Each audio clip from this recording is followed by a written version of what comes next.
Mes amis, j'ai reçu un message de notre évêque qui s'associe à notre peine et qui tient à dire combien il sait que cette longue période d'incertitude après la disparition de Raoul a été pesante pour tous. Et je vous invite donc à nouveau, évidemment, à prier pour notre communauté, à prier pour sa famille, comme je l'ai dit. Mais je rajoute aussi pour les nombreux prêtres étudiants qui, je viens de m'en apercevoir, sont extrêmement troublés et en fait se sentent un peu rejoints dans une vulnérabilité de se retrouver dans une grande ville et s'apercevoir que l'on peut disparaître par accident ou autre. Et donc, en tout cas, soyons porteurs de la prière parce que nous sommes forts, que nous communions chaque dimanche à la grâce de Dieu. Et que par exemple, aujourd'hui, pour nous accompagner dans ce deuil, nous entendons cette lecture. Ô mort, où est ta victoire? Où est ton aiguillon?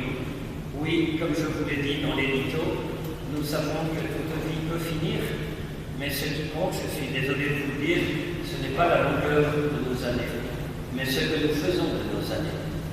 Et il me semble que de Raoul, nous avons reçu un témoignage lumineux et brillant, une vie qui a su laisser déployer cet amour, cette conviction, cette foi, et nous en avons été témoins, nous sommes marqués, et c'est à notre tour, dans les quelques années que nous avons de nos existences, à être des témoins vivants. Je parle maintenant de l'Évangile, et nous avons donc cet Évangile que nous connaissons très souvent, parce qu'il est question de cette fameuse poutre et de cette paille. Et je crois que c'est une parabole extrêmement parlante, extrêmement facile à comprendre. Nous sommes si prompts, n'est-ce pas, à juger les autres. Et voilà que Jésus nous invite d'abord à faire le clair en nous-mêmes. Merci Seigneur de cette parole vigoureuse. Merci de ce qui nous remet tellement bien en vérité avec notre monde, avant d'accuser, avant de médire, avant de juger. Soyons humbles. Les autres qui font mal, c'est aussi qu'ils partagent avec nous cette faiblesse humaine bien connue. Je m'attarde davantage, par contre, sur la deuxième partie de cet évangile, où il est question donc de cet arbre et de ce fruit. Nous sommes des arbres qui poussons, appelés à développer des talents qui nous sont donnés. Et il est bon de penser qu'un jour, comme Raoul, nous arriverons devant le Seigneur et que nous aurons la joie immense de présenter à Dieu des fruits de bonté, des fruits qui ont poussé dans notre humanité. Nous ne sommes pas que méchanceté, nous sommes avant tout appelés à grandir dans cette réalité des enfants, des fils et filles de Dieu, et nous pourrons dire à Dieu, voilà Seigneur, il y a en moi ces fruits-là, regarde le bel arbre que tu as su faire grandir. Bien sûr aussi, évidemment, il y a des mauvais fruits, et c'est pas pour rien que Jésus enseigne ses apôtres et ses disciples sur cette question, puisqu'il va partir, et donc comment l'Église va se développer. Et nous savons bien que ces bons arbres, ces mauvais arbres, ces bons fruits et ces mauvais fruits, nous les connaissons dans l'histoire de l'Église. Des bons arbres qui ont porté des fruits, il y en a plein d'exemples. Je prendrai par exemple, c'est peut-être un peu loin de nous, mais c'est très parlant, je trouve, la règle de Saint Benoît. Dans le monachisme, chez les moines, les hommes, les femmes, il y a quelque chose, un arbre incroyable qui a grandi à partir de cette expérience des premiers moines du monde, et notamment Saint Benoît, et qui ont conduit, même si les hommes sont pécheurs et ainsi de suite, mais le monachisme a donné tellement de fruits d'évangélisation, de connaissance de Dieu, de recherche de prière. Je penserai aussi, évidemment, dans les bons arbres de l'Église, à toutes ces œuvres qui sont parties d'hommes et de femmes chrétiens, touchés par la miséricorde et la recherche d'aider son prochain. Tous ces mouvements caritatifs dont nous faisons d'ailleurs partie dans notre paroisse. Je penserai encore au Concile Vatican II, avec notamment cette injonction à l'apostolat des laïcs. Merveilleuse ouverture dans toute l'Église de s'apercevoir que l'apostolat, c'est-à-dire l'annonce de la mission, n'appartient pas simplement à des gens consacrés, des prêtres, des religieux, mais c'est tout le peuple des baptisés que nous sommes, qui sommes apôtres. Et par exemple, depuis ce concile, on a vu apparaître un nombre incroyable de mouvements, de paroissiens, paroissiennes, qui d'eux-mêmes développent des initiatives, qui en font souvent partie, et voilà un magnifique arbre. Des mauvais arbres, hélas, nous en connaissons aussi, bien sûr. Je penserai par exemple au moment du Moyen-Âge, à tout l'ordre, enfin tous ces mouvements des illuminés, des personnes notamment au moment du millénarisme, du passage du millénaire, qui ont été un peu des faux prophètes, qui se sont mis à dire plein de choses sur Dieu, mais sans être jamais vraiment dans le réel. Qui fait l'ange, fait la bête. Vous connaissez ce précepte? Ça veut dire, chaque fois qu'on veut être un peu un ange, mais qu'on oublie qu'on est humain, nous sommes avec des réalités terrestres, corporelles, réelles, sociales, etc., alors on finit par, perdre le réalisme, et on finit par être bête, animal, c'est-à-dire pire qu'un homme, entre guillemets, parce que justement nous oublions l'équilibre. Donc des mauvais arbres spirituels, il y en a eu des gens qui invitaient à des choses folles, démesurées, inconscientes. Des mauvais arbres, il y en a encore inversement dans tous les mouvements très légalistes, où l'Église se réfugie sur simplement la loi, au lieu d'oublier justement le fruit de l'Esprit Saint. Ça, c'est par exemple tout, comment ça s'appelle, dans le 19e siècle, tout ce mouvement qui a été très, très, très puritain et ainsi de suite. J'ai oublié le nom. Quelqu'un se souvient? Jean Sénus. Voilà, merci.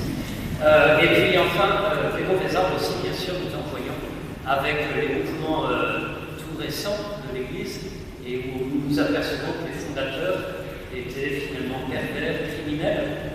Et ce qui n'empêche pas beaucoup de chrétiens, à travers ces mouvements, d'avoir connu Dieu et d'avoir porté du fruit. Mais c'est troublant, n'est-ce pas, de se dire comment les choses peuvent se développer avec autant de force, alors qu'au départ, il y a quelque chose de mauvais dans le cœur. Alors, nous sommes appelés nous-mêmes à nous poser la question du fruit que je suis, de l'arbre que je suis.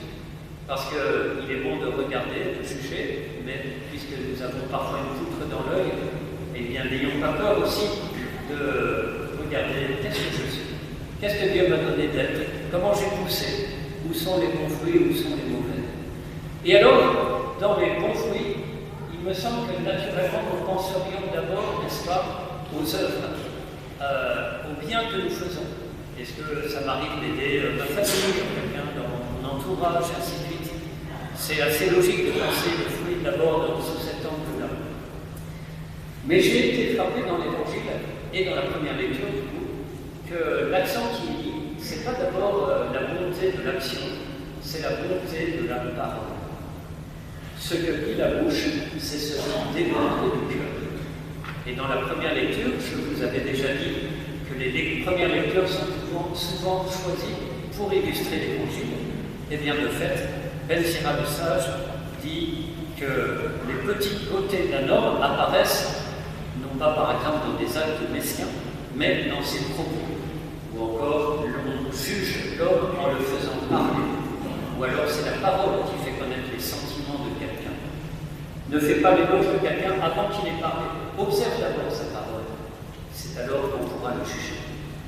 Et du coup, cet accent sur la parole me semble vraiment intéressant. Qu'est-ce qui sort de notre bouche? Pensons à une journée, dans une journée.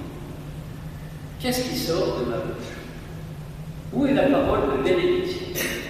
Où est la parole de remerciement? Où est la parole d'émerveillement? Où est la parole qui dit « Je crois que Dieu est avec toi aujourd'hui » Où est la parole de gratitude? Où est la parole qui, au fond, sort de mon cœur qui est bon dans sa beauté? Et puis, inversement, je n'ai pas besoin de le dire, n'est-ce pas? Pourquoi il y a ces autres paroles qui, elles, traduisent tellement parfois dans des chansons? Évidemment, si on se fie à la parole de quelqu'un, on peut avoir un petit recul. Il est facile d'avoir des belles paroles, il est facile de faire des beaux discours. Je crois que Jésus ne pense pas du tout à ces paroles-là, les paroles élaborées, les paroles réfléchies à l'avance. Je crois qu'il se situe sur les moments de spontanéité, quand il dit que ce que dit la bouche et ce qui déborde du cœur. C'est dans un moment d'angoisse, un moment d'inquiétude, un moment de peur, ou inversement, un moment d'émerveillement, un moment d'enthousiasme, un moment de sentiment qui nous porte l'un vers l'autre, ou au contraire, l'un vers l'autre. Et c'est cette parole qui, à ce moment-là, traduit effectivement le bon qui vient du cœur. Est-ce que vous avez des belles paroles? Est-ce que vous avez un bon cœur? Je dois vous dire que, malheureusement, je n'ai pas écrit la suite de l'homélie. Parce que, hélas, comme vous, je suis quand même très troublé par la mort de Raoul. J'ai eu toute une semaine bien fatigante avec beaucoup d'appels téléphoniques en fin de semaine. Et aussi, c'est vous qui allez faire la fin de l'homélie. C'est vous qui allez produire une parole qui sort du cœur, qui est irriguée chaque dimanche par l'homélie, par l'Eucharistie. Aussi, je vous propose d'essayer de vous tourner l'un vers l'autre. Pourquoi pas vous déplacer? Vous savez que dans les églises, on est toujours assis. Moi, je trouve ça génial de se lever et de bouger un peu. Bon, n'hésitez pas à le faire en tout cas. Mais je vous propose donc, pendant 2 minutes, que chacun se tourne vers un voisin, peut-être quelqu'un qui ne le connaisse pas, et puis qu'il dise une parole de bénédiction, une parole de gratitude, une parole de bonté. Par exemple, bonjour, c'est-à-dire je te souhaite une bonne journée. Ou j'apprécie que tu sois là. J'aime que nous soyons entre frères et sœurs. Dieu ne nous a-t-il pas donné de nous aider les uns les autres? Est-ce que tu portes l'Esprit Saint? J'ai envie de te bénir.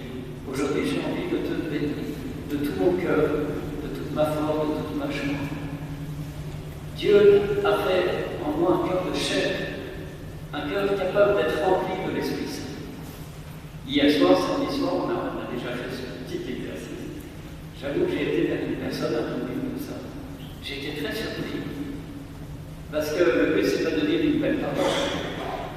Le but, c'est d'exprimer quelque chose de bon au fond de moi. Et je me suis retrouvé à dire quelque chose qui a dépassé mon cœur. Je n'y attendais pas du tout. C'est sorti.